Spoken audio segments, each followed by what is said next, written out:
அனைத்து சொந்தங்களுக்கும் வணக்கம். அதாவது இந்த வீடியோ எதுக்குன்னா, நம்ம இப்போ பிக் பாக்ஸில் கலந்துக்கின முனியம்மா, அவங்க பேர் பானுமதி என்கிற முனியம்மா. அவங்க மதுரை. அவங்களுக்கு 3 பசங்க, 2 பொண்ணு 1 பையன். நான் அவங்க யூடியூப்பில் அவங்கள போடுற அன்னன்னையே ஷார்ட்ஸு வீடியோலாம் பார்ப்பேன். யதார்த்தமாக இருக்கும். சமைக்கிறத அப்படியே எடுத்து போடுவாங்க, அப்படியே பரிமாறுவாங்க. அதாவது யாருக்கும் பயப்படக்கூடாது, நம்ம பாதை தான் போயிட்டே இருக்கணும். நம்ம யூடியூப்பில் பேசுகிறத மற்றவங்க யார் எது சொன்னாலும் காதிலே வாங்கக்கூடாது, நம்ம மட்டும் போயிட்டே இருக்கணும்னு யதார்த்தமாக வெள்ளந்தியாக இருப்பாங்க. எனக்கு ரொம்ப பிடிக்கும். நான் யூடியூப்பில் ரொம்ப எதுவும் பார்த்ததில்ல, ஆனால் இவங்களுடைய வீடியோவும் ஷார்ட்ஸையும் நான் நிறைய பார்ப்பேன். நான் பிக் பாக்ஸ் பெரும்பாலும் அதிகமாக பார்க்க மாட்டேன். அப்படியே பார்த்தாலும் நான் யாருக்கும் சப்போர்ட் பண்ணது கிடையாது. ஆனால் இந்த முனியம்மான்ற சகோதரிக்கு நான் ஏன் சப்போர்ட் பண்ணுறேன்னா, ஒருத்தவங்களுக்கு ஒரு ஆளை பிடிக்கும்.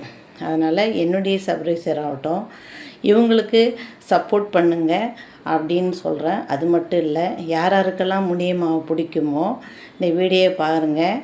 பிக் பாக்ஸ் போடுவாங்க, ஒரு ஆளும் உள்ளே வருவாங்க. நடிகராக இருக்கலாம், சீரியலாக இருக்கலாம், எல்லாருக்கும் ஒரு கருத்து இருக்கும். அவங்கவுங்களுக்கு ஒரு ஆளை பிடிக்கும். ஆனால் எனக்கு முனியம்மாவுக்கு நான் சப்போர்ட் பண்ணுறேன். என் கூட இருக்கிற ஃப்ரெண்ட்ஸு, என்னுடைய சப்ஸ்கிரைபரு எல்லாமே நான் அன்னன்னைக்கு பிக் பாஸ் நடக்கும் விஷயங்களை என்ன நடக்குதோ அதை என்னுடைய வீடியோவில் நான் ஷேர் பண்ணுறேன். அனைவரும் உங்களுடைய ஆதரவும் கொடுங்க.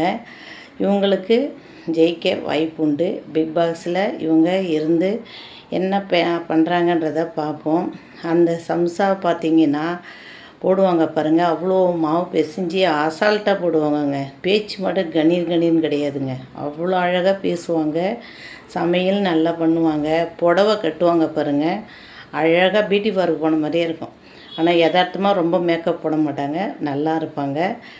ஆனால் நம்ம இதுமாதிரி ஆளுக்கு சப்போர்ட் பண்ணால் நல்லது. கஷ்டப்படுறவங்க மேலே வரணுங்க. அதான் நான் எப்பயும் பாசிட்டிவாக தான் இருப்பேன். கஷ்டப்படுறவங்க மேலே வரணும். யாரெல்லாம் முனியம்மாவுக்கு சப்போர்ட் பண்ணுறீங்களோ என்னுடைய வீடியோவில் கமெண்ட் பாக்ஸில் சொல்லுங்கள். நம்ம எல்லாம் சேர்ந்து சப்போர்ட் பண்ணுவோம். பிடிச்சிருந்தா ஷேர் பண்ணுங்கள், லைக் பண்ணுங்கள். அடுத்த வீடியோவில் பார்க்கலாம்.